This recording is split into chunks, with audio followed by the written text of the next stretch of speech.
Hola, bienvenidos a un nuevo capítulo del curso de mecánica teórica de las transformaciones canónicas, que básicamente es un cambio de variables y que pasamos de Q y P de la teoría de Hamilton a otras nuevas variables.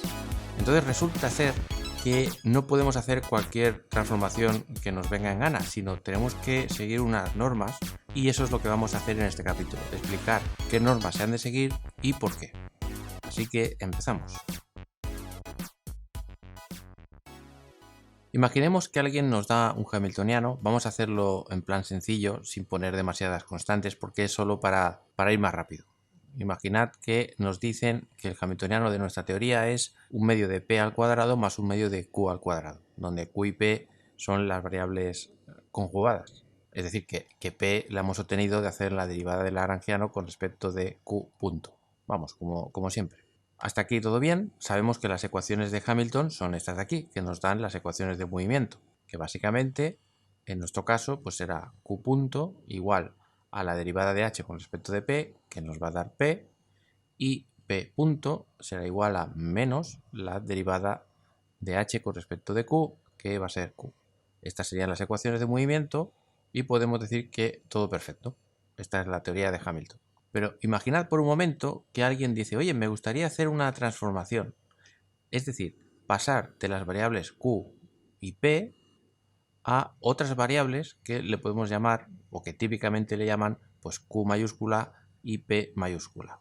Por ejemplo, imaginad que nos dice que q nos gustaría que fuera, por capricho, insisto, pues q al cuadrado, por ejemplo, y que p mayúscula fuera pues un medio de p entre q.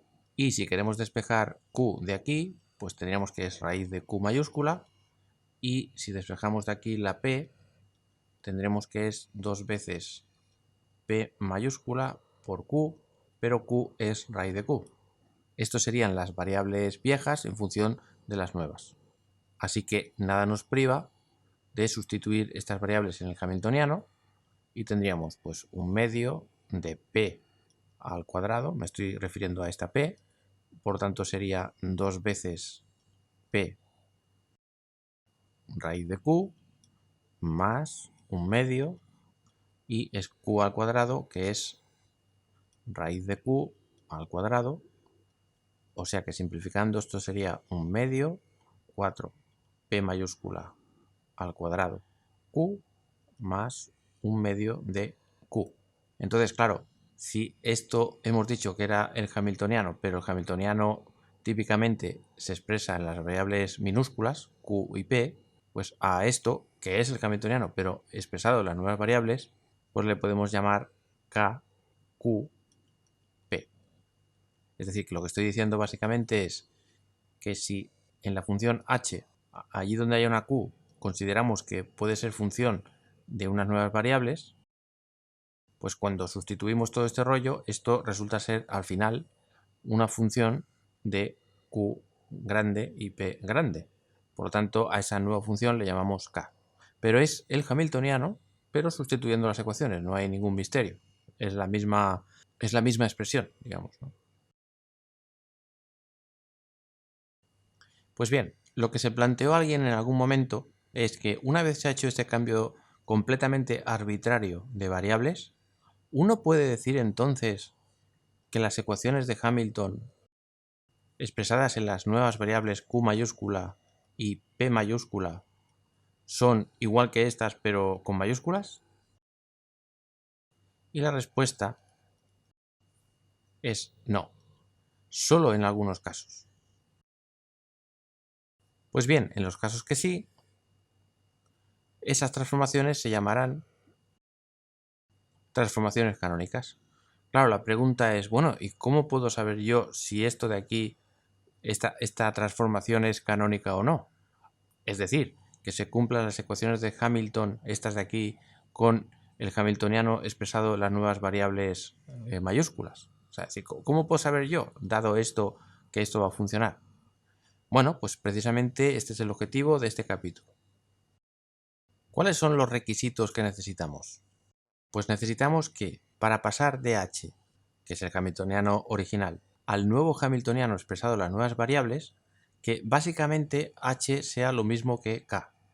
Cuando digo lo mismo, me refiero que obtengamos k simplemente al hacer la sustitución normal y corriente del cambio de variables.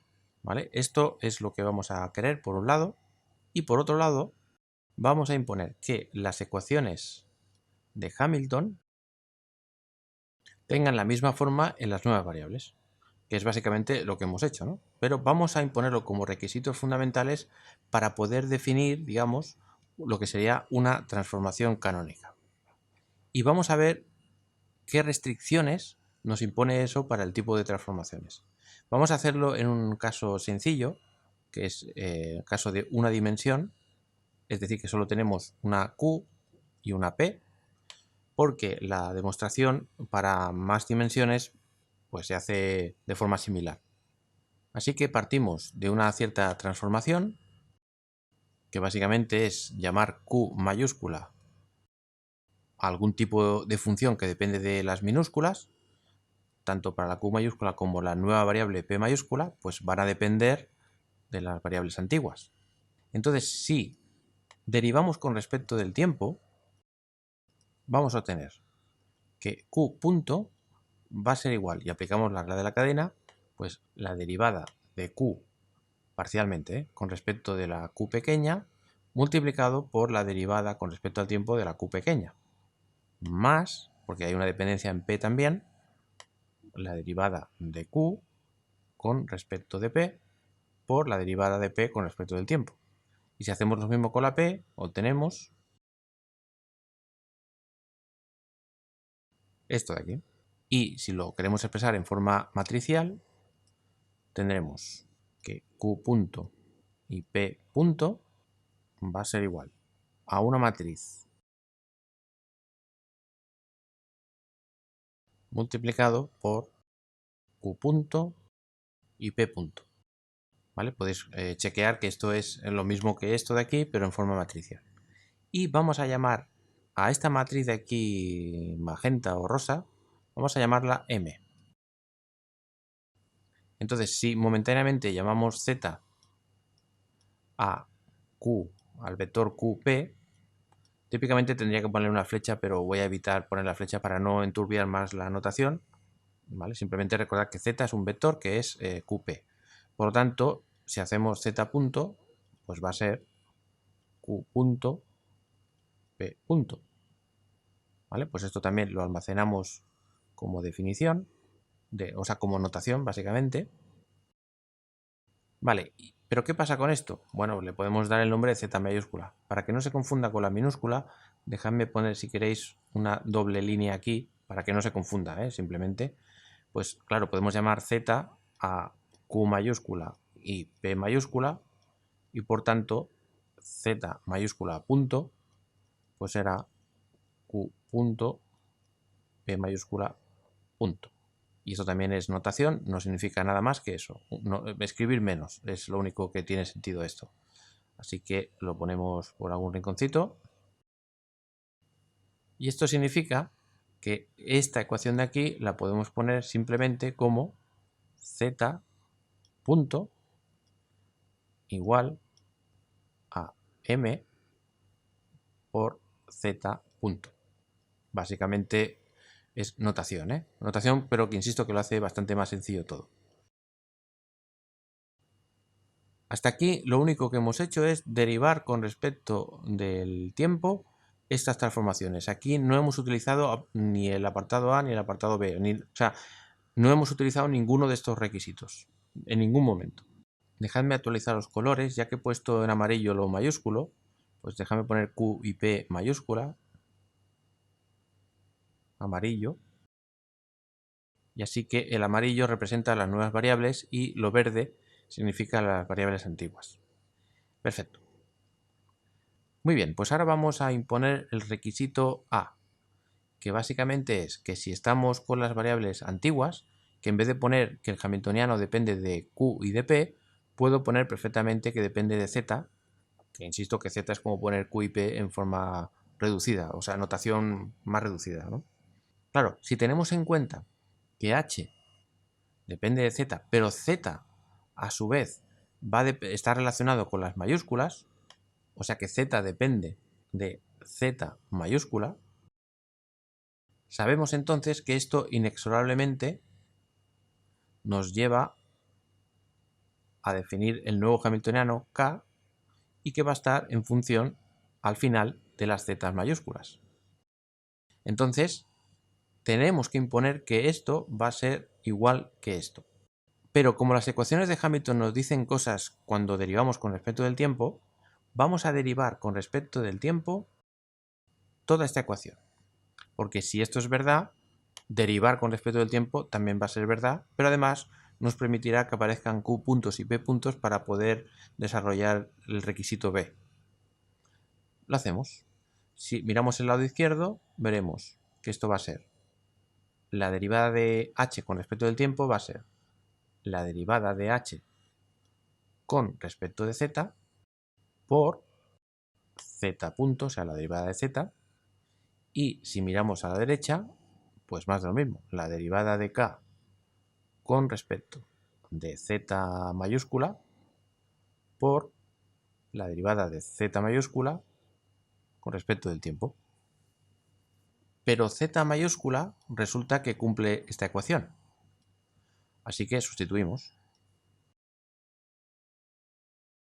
Muy bien, ahora es momento de aplicar la condición B, que es básicamente que las ecuaciones de Hamilton tengan la misma forma tanto en las viejas como en las nuevas variables. O sea, esta de aquí, ¿no? Vale, pues vamos a expresar esto, pero con la nomenclatura de las zetas. Así que vamos con las variables viejas y si lo ponemos como q punto y p punto en forma matricial, esto lo que nos dice básicamente es esta tontería, que la derivada de h con respecto de p tiene que ir aquí porque es igual a q punto y aquí tiene que ir menos la derivada de h con respecto de q. Pero esto no tiene simetría porque aquí hay q's y aquí hay p's, así que vamos a ir un poquito más allá y vamos a decir que esto es igual a la matriz 0, 1, menos 1, 0 multiplicado por el vector derivada de h con respecto de q y derivada de h con respecto de p. Esto simplemente es un truco, pero que nos va a ir de fábula, como ya veréis. Fijaos, 0 por este no da nada y 1 por este da precisamente lo que tenemos aquí y lo mismo, menos 1 por este da este y 0 por este nada. O sea que esto de aquí, las ecuaciones de Hamilton, que repito que estos son ecuaciones de Hamilton, también las podemos expresar pues de esta manera. Pero, como hemos dicho que a este señor le podemos llamar z punto, pues esto va a ser igual a esta matriz que va a recibir el nombre de matriz J. Es el típico nombre que se le da a esta matriz. Así que ponemos la matriz J y aquí tendremos lo que hay. La derivada de h con respecto de q y la derivada de h con respecto de p. Vale, pero ¿qué ocurre con las variables mayúsculas? Pues lo mismo. Lo único que pasa es que en vez de h será k y en vez de q y p pues serán mayúsculas. Por tanto, si reprodujéramos los mismos pasos, nos va a dar esto. O sea que las ecuaciones de Hamilton en mayúsculas pues se pondrían exactamente igual.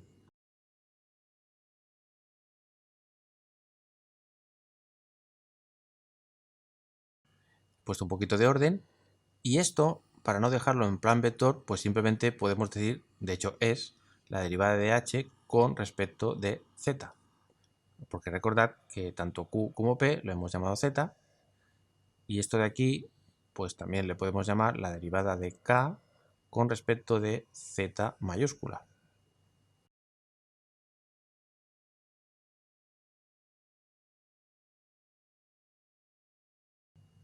Perfecto, ya casi estamos. Solo dejadme recordaros que esto de aquí es un vector, que es justamente este, y efectivamente esto también es un vector, que es este. Luego, por otro lado, esto también es un vector y esto es un vector. Por tanto, esto es el producto escalar de dos vectores y esto también. Así que si lo expresamos en forma matricial, el producto escalar de dos vectores, ya sabéis, ¿no? A producto escalar B es lo mismo que poner, por ejemplo, A1, A2 y B1, B2. O sea que es una forma de decir que ponemos el vector primero traspuesto por el segundo normal y corriente. Así que dejadme poner eso de esta manera para que quede aún más claro todo. O sea, esta ecuación en realidad es la derivada de h con respecto de z como vector traspuesto multiplicado matricialmente por este vector z punto. Luego, si miramos aquí, aquí tenemos un vector, o sea, una columna, aquí tenemos una matriz, que es la m, y fijaos que el producto de una matriz por un vector, pues va a dar un vector. Y como aquí tenemos un producto escalar, que eso al final va a dar un número, necesariamente parcial k, parcial z tiene que ser un vector traspuesto para que todo esto dé un número. O sea, igual que aquí, vamos. Por lo tanto, en realidad esto, matricialmente, tendríamos que ponerlo como un vector, correcto, pero traspuesto, que es, digamos, lo que es en forma matricial. Aquí colocamos nuestra matriz y aquí el vector z punto. Bueno, de hecho estábamos todo el rato en notación matricial, pero simplemente lo que he hecho es recalcarlo. Perfecto, pues ahora ya es cuestión de unir todos los puntos y ya lo tenemos, ya nos falta nada, muy poco. Vamos a coger esta ecuación y vamos a decir, a ver, ¿cómo podemos despejar parcial h, parcial z de esta ecuación? Y lo mismo, ¿cómo podemos despejar parcial k, parcial z mayúscula con esta ecuación? Pues es muy fácil porque si multiplicamos toda esta ecuación por la inversa de j, entonces la inversa de j con j da la identidad y entonces ya tenemos despejado este señor. Por lo tanto, esta información la utilizamos aquí y aquí dentro del paréntesis vamos a poner lo que realmente es la inversa de j por z punto y esto es lo que está dentro de este paréntesis porque luego una vez hecho esto hay que transponer y luego aquí tenemos tranquilamente esperando a z punto. Y si hacemos lo mismo, la misma operación que es multiplicar por la inversa de j en el lado izquierdo, obtenemos más o menos lo mismo. Por tanto, aquí tendremos la inversa de j por z mayúscula punto, todo esto traspuesto, y por la matriz m y el vector z punto. Aunque os parezca esto muy rollo, dejadme deciros que si lo hiciéramos explícitamente con coordenadas, rellenaríamos bastantes páginas, ¿vale? Por eso que esta notación es interesante porque con 3 o 4 ecuaciones vamos a demostrar a dónde quiero llegar, que ya falta nada, muy poco. Perfecto, entonces vamos a transponer el producto de dos matrices, que ya sabéis que es invertir el orden de las matrices, por tanto ponemos z punto y ponemos la inversa de esto, pero cada una de ellas traspuesta. Y aquí dejamos el z punto tal cual, sin hacer nada. Muy bien. Y aquí, antes de hacer eso, vamos a recuperar esta ecuación y vamos a poner lo que es. Tendremos la inversa de j, pero en vez de z punto vamos a poner esto. La razón es muy sencilla, es simplemente para que aparezcan en ambos lados de la ecuación cosas verdes, es decir, cosas originales para poder comparar. Enseguida vais a ver por qué hago eso. Esto sería z punto y todo esto está traspuesto. Y después tenemos m y z punto.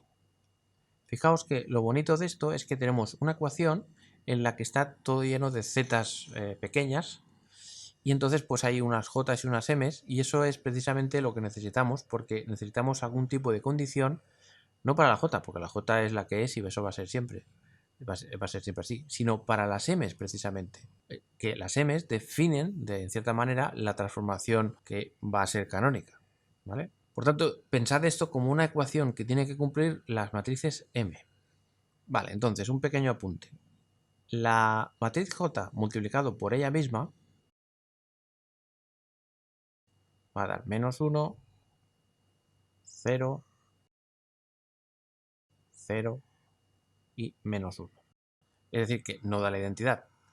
Pero si hacemos J por la J traspuesta, 0, 1, -1, 0, y ahora transponemos esta, es decir, 0, 1, -1, 0, resulta que ahora da 0 por tal, 1, 0, 0, 0, 0 y 1. Resulta que da la identidad. Por tanto, podemos afirmar que J traspuesta es la inversa de J, porque J por esto da la identidad. Así que utilizando esa información, en vez de J inversa, podríamos poner J traspuesta. Pero como está dentro de una traspuesta, la traspuesta de la traspuesta es ella misma. Por tanto, en realidad esto, por ser J como es simplemente J a secas. Y además, esta J inversa que hay aquí la podemos cambiar por traspuesta, por las propiedades de la J, vamos. Perfecto, pues ya acabamos porque lo único que tenemos que hacer es invertir el orden de esta gente, z.mjt, y hacer la traspuesta de todas ellas. Y la traspuesta de la traspuesta es ella misma.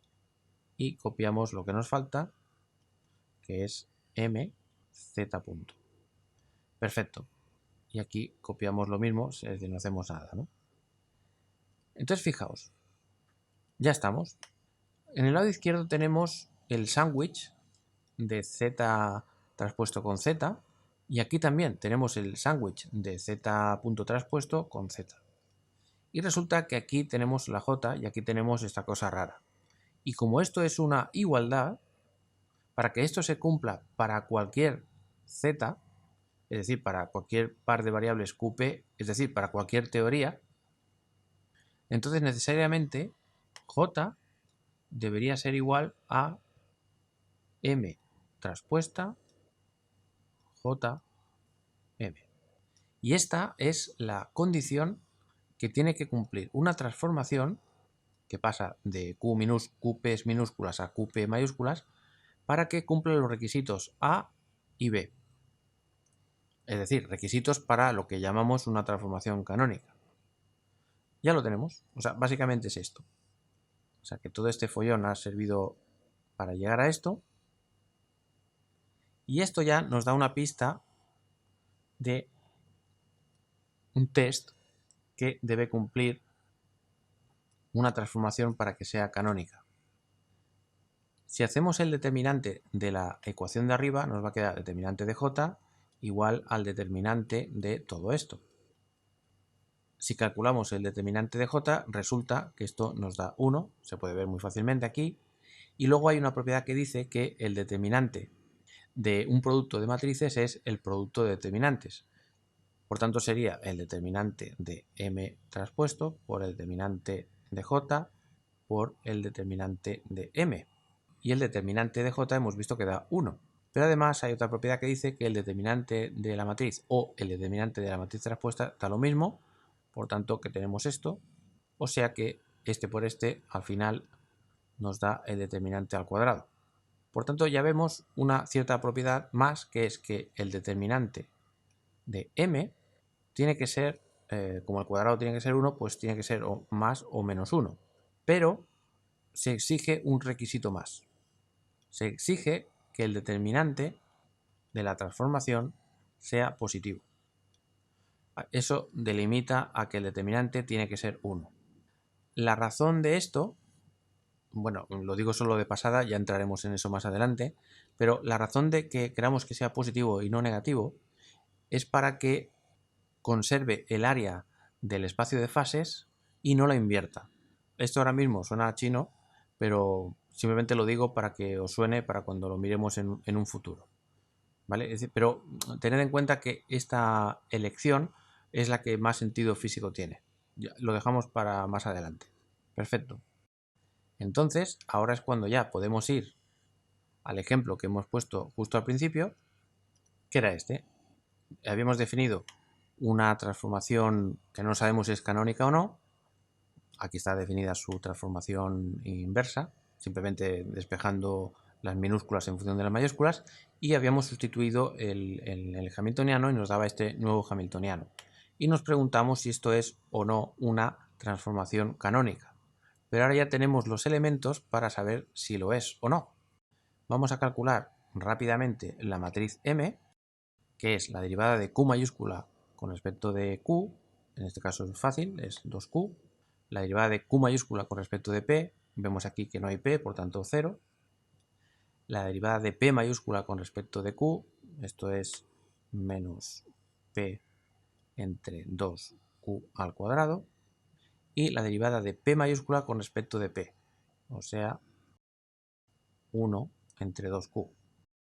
Entonces, si calculamos el determinante de la matriz M, nos da este por este, que es 1, menos 0 por lo que sea, 0, o sea, da 1. Por lo tanto, esto es una transformación canónica. Y para comprobarlo rápido, vamos a hacer lo siguiente. Vamos a poner esto en un rincón. Y ahora seleccionamos el hamiltoniano que queramos. Esto es muy importante. O sea, fijaos que yo he definido una transformación, pero no me ha hecho falta decir qué hamiltoniano, lo cual significa que vale para cualquier hamiltoniano que queramos, el que sea, ¿vale? Entonces, pues vamos a seleccionar uno facilón. Vamos a poner, por ejemplo, que h es igual a, no sé, por ejemplo, pues el del oscilador armónico, por ejemplo, ¿no? Entonces, ¿cuáles son las ecuaciones de movimiento de Hamilton en las variables verdes, o sea, las antiguas? Pues creo que ya lo he puesto antes. Esto, bueno, utilizando estas ecuaciones vemos que Q punto, que es la derivada de P, pues nos da P, y que P punto, que es la menos derivada con respecto de Q, pues es menos Q. Por tanto, nuestra teoría ya está completada en las variables verdes. Y ahora, para ver si es una transformación canónica, se tiene que cumplir que el nuevo hamiltoniano, por tanto, este señor ya aparece en escena, sus ecuaciones de movimiento, cuando las tengamos, van a ser completamente equivalentes a estas. Entonces, primero vamos a encontrar las ecuaciones de movimiento amarillas. Así que voy a poner esto en amarillo para que quede claro que estamos ahora en las nuevas variables. Bueno, de hecho, esto no hace falta ni ponerlo. Vamos a poner que nuestro hamiltoniano amarillo en las variables mayúsculas es este. Y vamos a presuponer que se cumplen las ecuaciones de Hamilton. Por lo tanto, Q punto será igual a la derivada parcial de K con respecto de P. Por lo tanto, esto nos va a dar 4PQ. Y luego P punto mayúscula, pues es la menos derivada de K con respecto de Q. O sea, 2P al cuadrado más un medio. ¿Equivalen estas ecuaciones a estas? Bueno, para comprobarlo, lo único que tenemos que hacer es, vamos aquí y decimos, a ver, si Q es esto, ¿cuánto valdría Q punto? Pues Q punto valdría 2Q por Q punto. Muy bien. Y P punto, según esta ecuación de aquí, bueno, pues valdría el 1 medio lo dejamos aquí y esto es la derivada de una división, por lo tanto la derivada del primero por el segundo sin derivar menos el primero tal cual por la derivada del segundo dividido entre el segundo al cuadrado. Vale, pues esto sería, de hecho lo puedo simplificar, bueno, podría simplificarlo un poco pero da igual. Estas ecuaciones que acabo de obtener serían según la transformación que acabamos de definir. Ahora tenemos lo que vale Q punto y P punto, por lo tanto lo podemos sustituir aquí y cuando queramos sustituir P y Q, pues simplemente vamos aquí de nuevo. Así que sustituimos.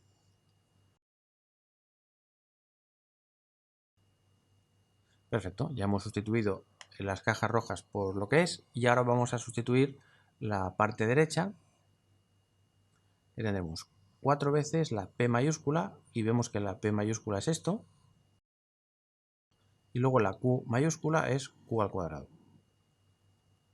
Por lo tanto, se va este cuadrado con esto y nos queda, bueno, y este 4 entre 2 queda 2. Por tanto nos queda 2pq. Pero esta q de aquí se va con esta q de aquí y este 2 de aquí se queda con este 2. Perfecto. Vamos ahora a la otra ecuación, que nos dice que será menos 2 veces p mayúscula al cuadrado, o sea, un cuarto p al cuadrado entre q al cuadrado, simplemente estoy mirando aquí, más un medio. Perfecto. Si multiplico toda la ecuación por q al cuadrado, y de hecho voy a multiplicar toda la ecuación por 2, por tanto, por 2, entonces aquí 2 entre 4 es un medio, por lo tanto cuando entre este 2 se va a ir con estos doses, y tendremos menos p al cuadrado entre q al cuadrado por q al cuadrado, o sea, menos p al cuadrado, y menos q al cuadrado. Perfecto, por tanto ya tenemos más simplificado esto. Y ahora, utilizando que q punto es igual a p, simplemente sustituimos la q punto de aquí por p y nos da p al cuadrado. Entonces, si cancelamos este término que es igual que este, entonces nos queda p punto q igual a menos q al cuadrado, y entonces una de estas q's se va con esta y nos queda esta ecuación que, junto con la que nos había dado antes, reproduce las ecuaciones originales. Por tanto, acabamos de hacer una comprobación explícita de que todo funciona. Y sabíamos que iba a funcionar porque el determinante de la matriz M da 1, que es equivalente a decir que si cogemos la matriz J y la multiplicamos por la traspuesta de la transformación M y aquí por la derecha por la función M, por la matriz M, resulta que el resultado tiene que dar J. Bueno, es básicamente esta ecuación. Pues ya está, esto sería una primera introducción de lo que es una transformación canónica y de la condición que tiene que cumplir para que sea canónica. Entonces, esto sería la buena noticia. La mala noticia es que cuando hay más variables, esta manera, digamos, de hacer las cosas es bastante costosa. Entonces, en los siguientes capítulos veremos algunos trucos para ver esto de otra manera que típicamente suele ser más fácil. Pues nada, muchas gracias por ver este vídeo y hasta el siguiente.